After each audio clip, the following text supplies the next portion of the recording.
Salut à tous, bienvenue sur cette nouvelle vidéo sortie un petit peu improviste sur une partie classée que j'ai trouvée assez intéressante, bien que relativement courte.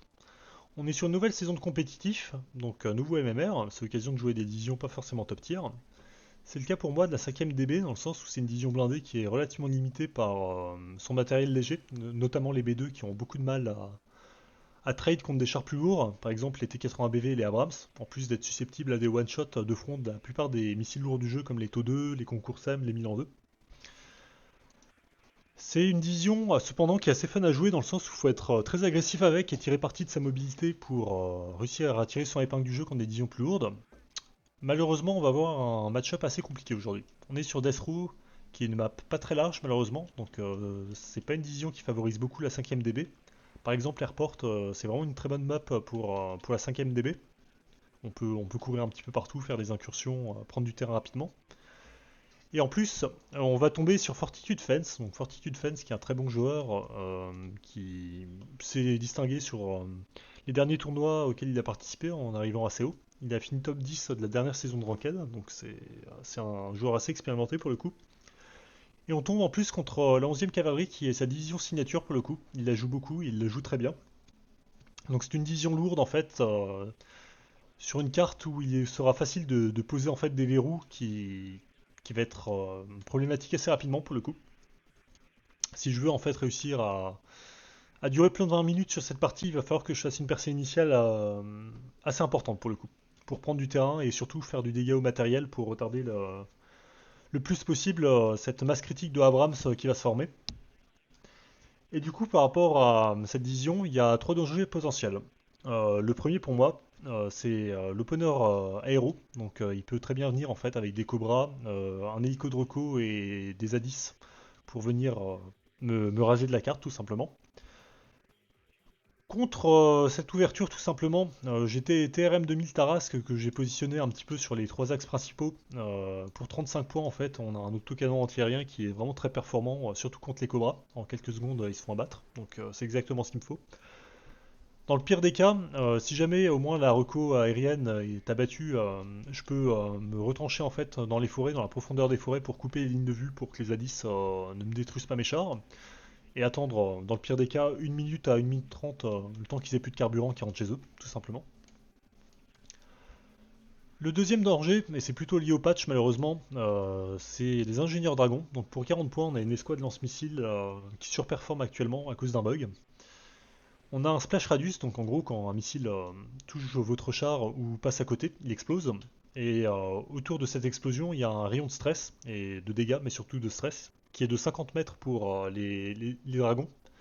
Donc même si le missile a 40% de précision et qu'il est complètement stressé et tout, si il rate votre tank, le stress est tellement important que votre char va quand même être inopérable.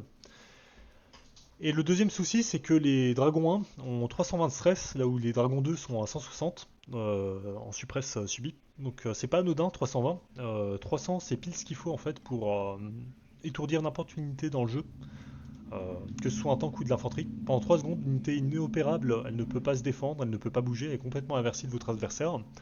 Donc c'est quelque chose que j'aimerais vraiment éviter pour le coup. Surtout que là, sur cette map, il y a des maisons qui offrent vraiment des zones très intéressantes pour positionner des ingénieurs dragons. Et le troisième, du coup danger potentiel et le plus évident, ça va être l'ouverture avec des recos. La 11e cavalerie a de la reco vraiment très performante, notamment les Bradley de reco. Et potentiellement des Abrams de reco, bien que ce soit assez risqué, dans le sens où si j'en spot un, je peux envoyer un avion lance-missile de côté, le one-shot, et c'est 300 points qui sont perdus de l'open.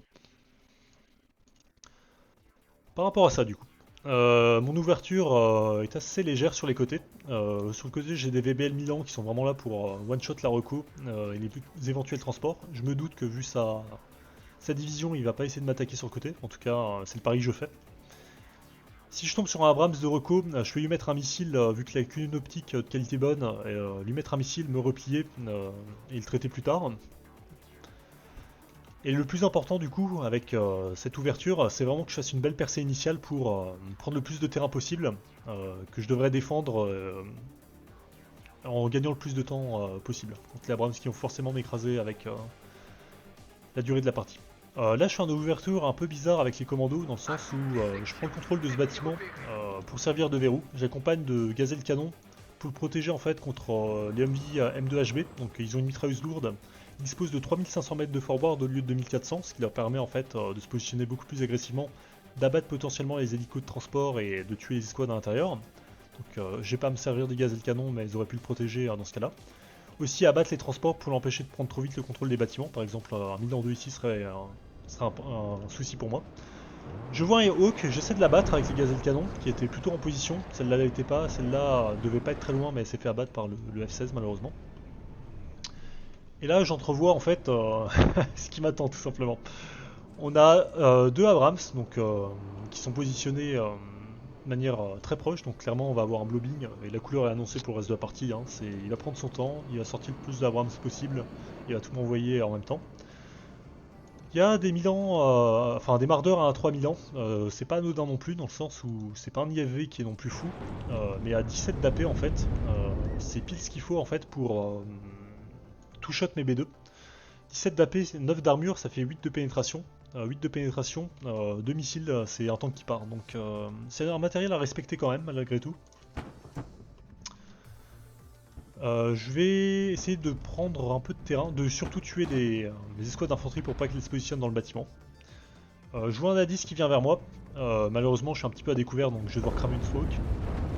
Je me rends compte que son blob a toujours pas bougé et je vais reculer instantanément mon commando parce que c'est pas tenable comme position, comme vous pouvez le voir. Je vais avancer un peu plus les Tarasques parce que je me rends compte qu'ils sont pas à portée de la 10 pour le stresser. Ils vont certainement pas le tuer, mais ils peuvent le stresser pour permettre de le router et de le rendre inopérable. Ça me suffit moi personnellement. Comme c'était une variante AT, je me suis permis, enfin ce n'était pas justement une variante AT, je me suis permis d'avancer mes B2 parce que le canon je me disais que de front il me percerait pas et c'était le cas effectivement. On a vu d'ailleurs que les dégâts de stress sont montés assez rapidement avec les Tarasques. Je vais avancer un peu ma reco pour permettre des side shots en fait sur la route de ravitaillement ici et là. Si je peux sniper un Abrams ou alors l'empêcher de sortir, limiter ses mouvements, c'est ça le prix. Pendant ce temps-là, le Abrams qui a pris cette zone, je le récupère ici pour mettre le plus de points possible. Hein. C'est moi qui ai la division la plus légère, donc il faut vraiment que je score au début pour pas me faire déborder trop vite, tout simplement. Et là, la situation est un peu coincée visiblement. On est sur un verrou, je vois avec le commando qu'il n'est pas passé par là, je vois avec le dispersé qu'il n'est pas reparti de ce côté-là, donc il a vraiment stacké toutes ses troupes. Si j'avais pu tuer son Hawk, il y avait potentiellement l'option de bombarder ses troupes avec un Jaguar HE pour stresser tout le monde et les rendre inopérables et attaquer. C'était tout à fait une possibilité, malheureusement ce ne sera pas le cas. Avec le range scaling de l'Hawk, c'est complètement suicidaire d'envoyer un avion, j'aurais aucun résultat. Par contre, j'ai remarqué en avançant mes chars que la ligne de vue était bloquée. Et c'est tout à fait possible que je mette en place un engagement à courte portée avec des tanks. Et du coup là, mes escortes PC vont avoir un rôle très important. Une escorte PC ça n'a pas daté, on se demande mais qu'est-ce que tu racontes, c'est quoi le rôle contre tes chars? En fait, elles vont avoir un double rôle. Avec le trait sécurité, en le mettant dans le bâtiment, je vais voir absolument tout ce qu'il y a dans ce buisson. Donc je pourrais évaluer ses forces pour savoir si ça vaut le coup d'attaquer. Et surtout, en fait, machinalement, ces tanks vont spotter à mon infanterie, vont lui tirer dessus, et vont avoir besoin de recharger. C'est à ce moment-là que mes B2 vont arriver, je vais avoir une initiative sur le combat, et avoir le premier tir. Et c'est extrêmement important sur ces distances où on peut pas vraiment rater nos tirs. Donc, comme il est resté statique, il me laisse vraiment une initiative sur comment va se passer l'engagement.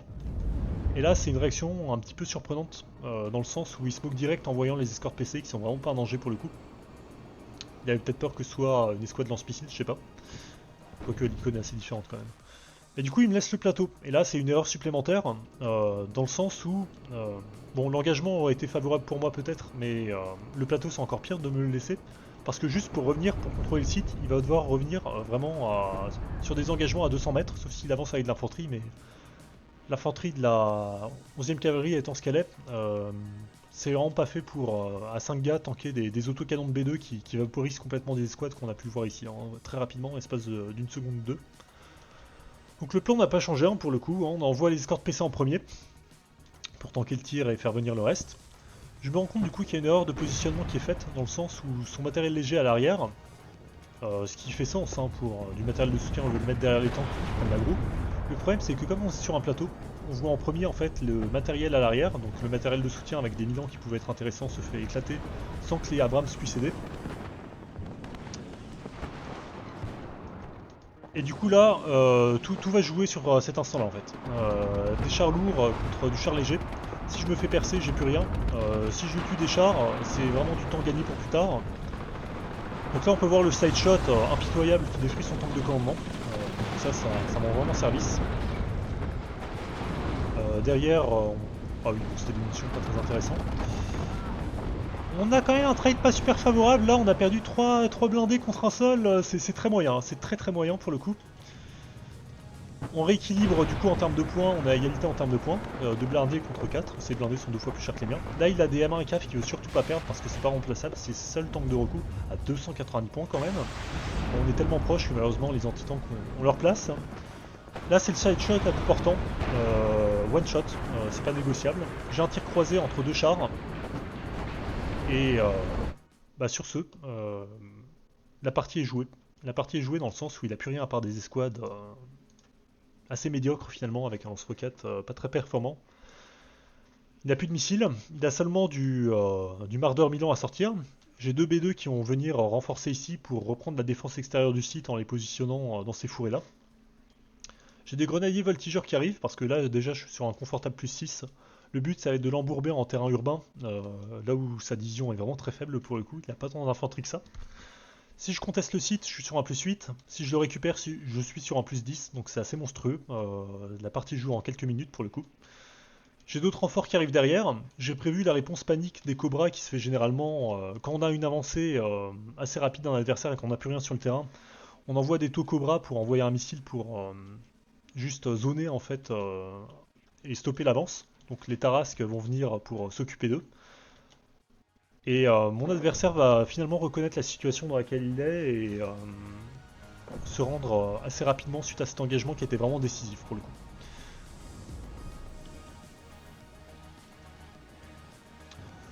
Du coup, pourquoi je vous fais une vidéo là-dessus? En fait, je vais montrer qu'avec du matériel plus léger finalement, c'est tout à fait possible de challenge des tanks haut de gamme si on peut forcer le combat rapproché. Là, j'ai utilisé le couvert à mon avantage, mais il est tout à fait possible d'utiliser des smokes. Étant donné que là, il a tout blobé dans une forêt, il m'a vraiment laissé la main pour un peu punir son positionnement finalement. On voit qu'individuellement, mes chars ont pas fait tant de boulot que ça, mais ils ont trade contre beaucoup plus important qu'eux. Donc c'est tout ce qu'on leur demandait. On peut voir que son M1 à cave m'a fait très mal malgré le fait que j'étais dans des conditions très favorables pour un engagement. Donc voilà.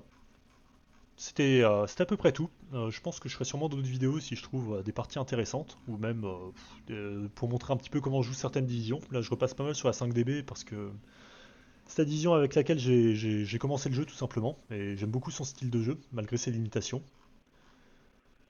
Donc à voir. À une prochaine fois.